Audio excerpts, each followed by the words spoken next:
नमस्कार जजंटी में स्वागत है आपका। मैं हूं योगेंद्र, आप देख रहे हैं बड़ी खबर। बड़ी खबर में हम बात करेंगे उस बड़ी खबर की जिसका इंतजार सबको, यानी कि वैक्सीनेशन की बात कर रहे हैं हम। और वैक्सीनेशन में क्या कदम रहेंगे, कैसे इसे शुरू किया जाएगा, तमाम जो पहलू हैं उसको लेकर के चर्चा करेंगे। लेकिन गैर भाजपा शासित राज्य हैं वो ये मांग कर रहे हैं कि वैक्सीनेशन फ्री होना चाहिए। हालांकि प्रधानमंत्री ने फिलहाल ये कहा है कि 3 करोड़ लोग जो फ्रंट वॉरियर्स हैं कोरोना के दौरान, जिन्होंने खड़े रह के काम किया, उन लोगों के लिए केंद्र सरकार राज्यों को मुहैया करा रही है। लेकिन आगे क्या? वैक्सीनेशन में लोगों का कहना है कि उन्हें सबको फ्री दी जानी चाहिए। खैर चलिए, हम इसी को लेकर के आगे बढ़ते हैं, चर्चा करते हैं। हमारे साथ भाजपा से पंकज जोशी जी जुड़े हुए हैं इस मुद्दे पर चर्चा करने के लिए। अरुण शर्मा जी कांग्रेस से हमारे साथ जुड़े हुए हैं, आपका स्वागत है। मैं अरुण जी आपके पास आना चाहूंगा। हालांकि ये सियासी मुद्दा भी नहीं है, क्योंकि हम सब लोग एक ऐसी महामारी के दौर से गुजर रहे हैं और मुझे लगता है कि राजनीतिक बातें होती हैं, इसमें कहीं कोई संदेह नहीं। लेकिन फिर भी कदम से कदम मिला करके और कंधे से कंधा मिला करके पूरे हिंदुस्तानियों ने एक तरह से एकजुट होकर के इस महामारी से निजात पाने के लिए पूरी कोशिश की है। यहाँ एक बड़ा सवाल यह है कि वैक्सीनेशन फ्री किया जाए, ये डिमांड तो ठीक है, लेकिन इसे राजनीतिक रूप से नहीं देखा जाना चाहिए। ये तमाम बीजेपी के पदाधिकारी भी कहते हैं और जो ट्विटर हैंडल से बीजेपी का अधिकृत बयान है वो भी कि इस पे सियासत नहीं होनी चाहिए। जी, बिल्कुल सही बात है। सियासत की घड़ी नहीं है ये। एक तो खुशी की बात है कि एक लगभग 8-10 महीने के बहुत ही तनावपूर्ण और बड़े संघर्ष के बाद एक आशा की किरण दिखी है कि वैक्सीनेशन रोल्ड आउट होने वाला है। लेकिन काफी महत्वपूर्ण काम है, बड़े स्केल का काम है। आपको पता ही है हमारी आबादी काफी विस्तृत है, फैला हुआ देश है, तो बहुत ही चैलेंजिंग काम है। लेकिन जैसे अभी आपने उल्लेख किया, ये सवाल राजनीतिक नहीं है। पृष्ठभूमि देखिए आप। अभी थोड़े दिन पहले बिहार के इलेक्शन हुए, कुछ महीने पहले, उसमें लिखित में भारतीय जनता पार्टी ने अपने घोषणा पत्र में लिखा है कि बिहार की सारी जनता को फ्री वैक्सीनेशन किया जाएगा। बड़ी अच्छी बात है। वैक्सीनेशन अब तक इस देश में इतिहास है कि लगभग फ्री ही दी जाती है और ये इतना बड़ा इश्यू भी नहीं है। लेकिन इसका बैकड्रॉप यही है कि बिहार में उन्होंने कहा है, और बिहार की आबादी आपको पता है करीब 8 करोड़ से ज्यादा है। ऐसे ही वेस्ट बंगाल में अभी इलेक्शन है, कोई बहुत बड़ी बात नहीं है, वहां भी कोई घोषणा की जाए आपको फ्री लगेगी। एक पूरे देश में एक सी पॉलिसी होनी चाहिए। ये चुनाव ओरिएंटेड बात तो है नहीं। आप कह रहे हैं राजनीति इसमें नहीं लानी चाहिए, मैं टोटली सहमत हूं। लेकिन ये शुरू तो हो चुका है ना कब से। और वैक्सीनेशन तो सरकार की जिम्मेदारी है कि देश के सब नागरिकों तक पहुंचे। हालांकि मैं पर्सनली इस बात को जानता हूं कि जो लोग अफोर्ड कर सकते हैं वैक्सीन, उनको जरूर करना चाहिए सरकार पे, जिससे अननेसेसरी लोड नहीं हो। सभी संकट में है, सभी पे आर्थिक संकट है, इवन सरकारों पे भी आर्थिक बोझ है। लेकिन फिर भी अगर आपने कमिट किया है कि फ्री वैक्सीन सारे देशवासियों को लगेगी, ऐसा लोगों ने अपने आप मान लिया है। क्योंकि अगर एक पार्टी अपने घोषणा पत्र में लिख के देती है। अरुण जी आ रहा हूं आपके पास वापस, मैं वापस लौटूंगा आपके पास में, पंकज जी के पास जाना चाहूंगा। पंकज जी, अरुण जी को भी आपने सुना कि बिहार में फ्री वैक्सीनेशन की बात बीजेपी करती है, तो पूरे देश में क्यों नहीं? एक ये भी आधार बनाया जा रहा है। और दूसरा, सभी मुख्यमंत्री यानी कि जो गैर भाजपाई है वो तो साफ ही कह रहे हैं कि केंद्र सरकार को फ्री वैक्सीनेशन की व्यवस्था करनी चाहिए। अगर ये डिमांड भी है तो इसे राजनीतिक नजरिए से नहीं देखा जाना चाहिए? देखिए, बिल्कुल राजनीतिक नजरिए से नहीं देखा जाना चाहिए। मुझे कह रहा हूं कि जब जो लोग जो हैं, इतना बड़ी केंद्र में शासित पार्टियां जो हैं, बेसिकली उनका सोच यदि ऐसा हो जाएगा तो बड़ा अजीब होगा।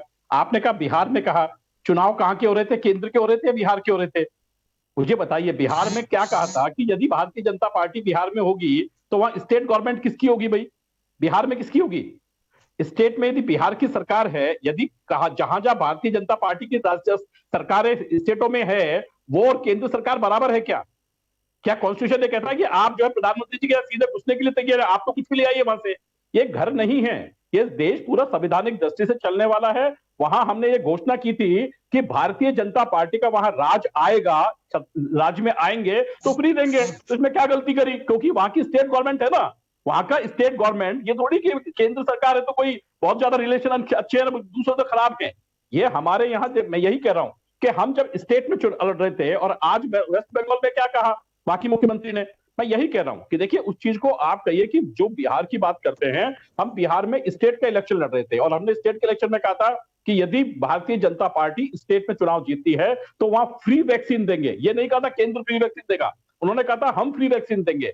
उसका वहन जो है कौन करेगा, ये भी नहीं कहा था कि भारतीय जनता पार्टी वहन करेगी। भारतीय जनता पार्टी की वह सरकार जो बनेगी वो वहन करेगी, ये बात क्लियर थे, इसमें कोई दिक्कत है क्या? अब आप आइए यहां पर कि दूसरी बात आपने कहा कि इसका राजनीतिकरण नहीं होना चाहिए। बिल्कुल सही बात कहा वरुण जी ने बिल्कुल बात ठीक है कि जो है राजनीतिकरण नहीं होना चाहिए।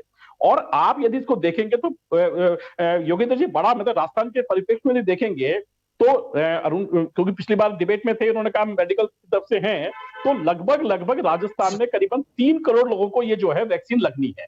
और यदि आप एक्सपेंडिचर देखेंगे तो near by 600 rupees per man expenditure आ रहा है with vaccine with administrative cost. नहीं, प्रदेश में 3 करोड़ नहीं है सर, 3 करोड़ तो अभी ओवरऑल बताया जा रहा है सर। 3 करोड़ तो ओवरऑल दे रहे हैं। प्रदेश में जो 7 करोड़ की जनसंख्या है, मैं आ रहा हूं वहीं, 7 करोड़ की जनसंख्या में से बच्चों को नहीं लगेगी। 3 करोड़ लोग ऐसे होंगे जिनको जो है वैक्सीन एक बार में चाहिए होगी। जो वैक्सीन का टाइम पीरियड है, तो 7 करोड़ में से जो 6 पॉइंट समथिंग करोड़ हमारी जनसंख्या है, उसमें से 3 करोड़ के आसपास की वैक्सीन लगेगी। जो पूरे डाटा यदि आप देखेंगे, मेडिकल को देखेंगे, तो उसमें यह है कि अगस्त और अक्टूबर तक लगेगी, जिसमें 2 वित्तीय वर्ष आएंगे। एक वित्तीय वर्ष ये जो चल रहा है, जो जिसका बजट मार्च में आएगा वो चलेगा, और एक वित्तीय वर्ष जो आएगा वो जो अप्रैल से चलेगा। 2 वित्तीय वर्षों के अंदर 1800 करोड़ रुपए का खर्चा होना है। आप बताइए कि मुझे बताइए कि बात जब बड़े बड़े जो हम रिफाइनरी की करते हैं, ये करते हैं, क्या सरकार केंद्र करेगी या स्टेट करेगा? लेकिन जनता के सामने मैसेज जाना चाहिए। प्रधानमंत्री जी ने कहा है कि जनता को ये जो वैक्सीन लगेगी वो फ्री लगेगी। कोई भी व्यक्ति बिना वैक्सीन के नहीं रहेगा कि मेरे पास पैसे नहीं है इसलिए वैक्सीन नहीं मिलेगी। यदि हो सकेगा तो निश्चित रूप से मैं आज आपको कह रहा हूं, यदि राज्य सरकार हाथ खड़े करेगी तो केंद्र सरकार वैक्सीन फ्री भी देगी। लेकिन हाँ, ये बात क्लियर कट है कि आप जो बात कर रहे हैं, खड़े करने की बात ही नहीं है सर, वो डिमांड कर रहे हैं। नहीं करे ना, हाथ करे सर, मुझे हाथ खड़े करे नहीं है क्या? ऑक्सीजन प्लांट नहीं चले, जब आपके पास में वेंटिलेटर नहीं थे तो क्या केंद्र सरकार ने नहीं दिए वेंटिलेटर? दिए ना आपको, 2-3 खेपों में दिए। तो मैं यही कह रहा हूं, लेकिन बात इस चीज की है कि आपने डिमांड करी है। मैं कह रहा हूं डिमांड करने से पहले देखना चाहिए था कि भाई आप अपने वित्तीय जो है, जिस आदमी को आपने वित्तीय सेक्रेटरी बना रखा है, चीफ सेक्रेटरी बना रखा है, उनसे मैं पूछ लेते भाई कितने अमाउंट का खर्चा है, ये कितनी बड़ी बात है, और टोटल मेडिकल का क्या है। 1800 करोड़ रुपए यदि सरकार ये बात कहती है 1800 से 2000 करोड़ के लिए कि फ्री वैक्सीन होना चाहिए, मैं कह रहा हूं कि इसके अंदर निश्चित रूप से देखिए कि प्रधानमंत्री जी ने कहा है कि जो है इनको वैक्सीन जो है पब्लिक को फ्री लगनी चाहिए, ये उन्होंने अपने मन की बात कही है। और जो स्टेट नहीं दे पाएगा, मुझे लगता है कि केंद्र सरकार ऐसा नहीं कहा है उन्होंने। सवाल इस वजह से खड़ा हो रहा है पंकज जी, सवाल इस वजह से खड़ा हो रहा है, मैं 3 दिन पीछे लेकर के जाऊंगा। हर्षवर्धन जी जब ड्राई रन का जब ट्रायल चल रहा था तो उस वक्त जाते हैं और पहले तो कहा उन्होंने कि हाँ फ्री लगेगी, उसके बाद में 1 घंटे बाद में ट्वीट करते हैं और कहते हैं कि ये फ्रंट वॉरियर्स के फ्री लगेगी। तो 2 बातें आती हैं, सबके फ्री लगेगी या फिर फ्रंट वॉरियर्स के। अभी इस बात का क्यों फिर इंतजार किया जा रहा है? या तो कहीं कहीं हमारी रणनीतिक चूक है कि अभी हमें ये तय नहीं कर पा रहे हैं कि इसे लगाया कैसे जाएगा। ये ठीक है कि आप फ्रंट वॉरियर्स की बात कर रहे हैं, लगना चाहिए उनके कि वो लड़ाई लड़ रहे हैं, मैं मानता हूं इससे, लेकिन मुझे तो ऐसा लगता है कि इस देश का हर व्यक्ति फ्रंट वॉरियर है, जिसने कोविड के दौरान, ये जो महामारी चली उस दौरान 40 दिन का सख्त लॉकडाउन रहा हो, या फिर उनके धंधे भी अगर चौपट हो गए तो भी वो दिल थाम के बैठे हैं, सिर्फ इस नजरिए से कि कल बेहतर होगा।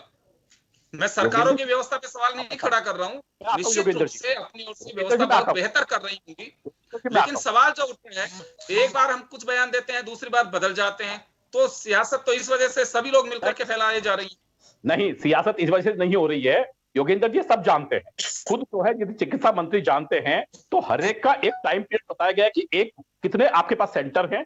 ड्राई रन जो किया गया है उसमें यही कहा गया है आपका ड्राई रन करने का कारण यही था कि वैक्सीन बेसिकली ऐसी नहीं है कि आप उसको लेकर के आराम से रखे रहे, जब आएगा पेशेंट तो लगा देंगे। इसीलिए ड्राई रन किया गया है कि पेशेंट की जो है टाइम पीरियड क्या रहेगा, किन किन पेशेंटों को किस किस समय पर बुलाना है, और कहीं ऐसा नहीं हो कि जिस तरीके से जो है भीड़ भड़का इकट्ठा जो हालात बने थे वो स्थितियां नहीं बने। इसलिए स्टेट को कहा गया है कि आप जो है इसका जो है एक पंकज जी करिए, ड्राई रन कीजिए।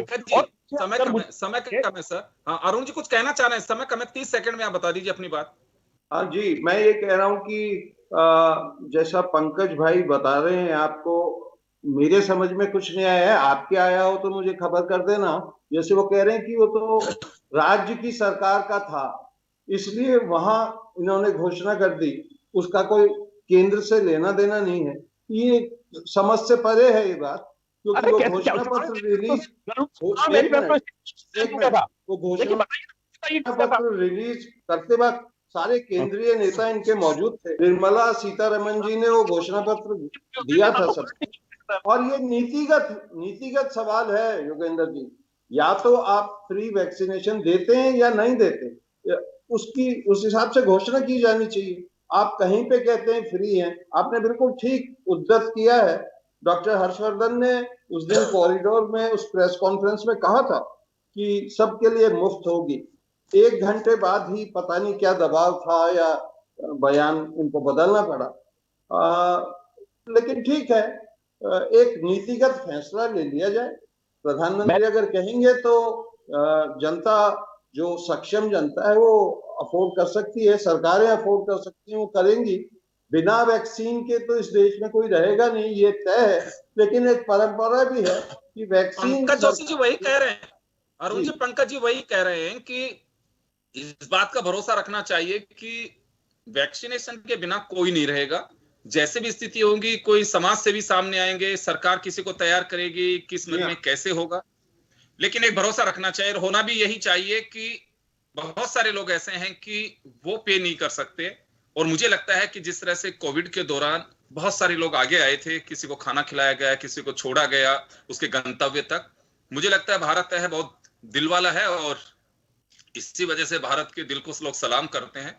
निश्चित रूप से कोई ना कोई व्यवस्था जरूर होगी, ये भरोसा इस मुल्क को रखना चाहिए। और बस यही है कि इसमें सियासी रुख नहीं अपनाना चाहिए, और कमी है तो अगर कोई बताता भी है तो उसे उस नजरिए से भी नहीं देखा जाना चाहिए कि आप इस पे राजनीति कर रहे हैं। देखिए, हमें नजरिया बदलने की आवश्यकता नहीं है। हमारे यहाँ पे हमेशा से ये चीजें चलती रही हैं। अगर कहीं कोई कमी है, कोई खामी है, तो उसे बताया जाता है, उसे उसी नजरिए से देखा जाना चाहिए। ये नहीं कि बिल्कुल ये तो साहब इसमें सियासत कर रहे हैं। अगर है उसमें को सुधार किया जा सकता, बहुत अच्छी बात है, क्योंकि जनता के सेहत से जुड़ा सवाल है। स्वस्थ रहेगा भारत, आगे बढ़ेगा निश्चित रूप से। तो एक बड़ी चुनौती हम सब लोगों के सामने है, और मुझे लगता है कि उसी नजरिए से हम लोग इसे देख पाएंगे। तो चलिए, बहुत बहुत शुक्रिया आपका अरुण जी और पंकज जी। लेकिन चलते चलते हम बताना चाहेंगे कि किसान आंदोलन, सुप्रीम कोर्ट का रुख, उसमें सुनवाई हो चुकी है, और सरकार से जवाब मांगा गया है, और कहा गया है कि इससे रास्ता इसे कैसे दूर किया जा सकता है, क्या कमेटी इसका सॉल्यूशन है। और उधर अभय चौटाला ने कहा है कि अगर 26 जनवरी तक इस मामले को नहीं निपटाया गया तो 27 तारीख को वो रिजाइन कर देंगे। चलिए, बहुत बहुत शुक्रिया आप सभी का। बड़ी खबर में इतना ही, दीजिए इजाजत, नमस्कार।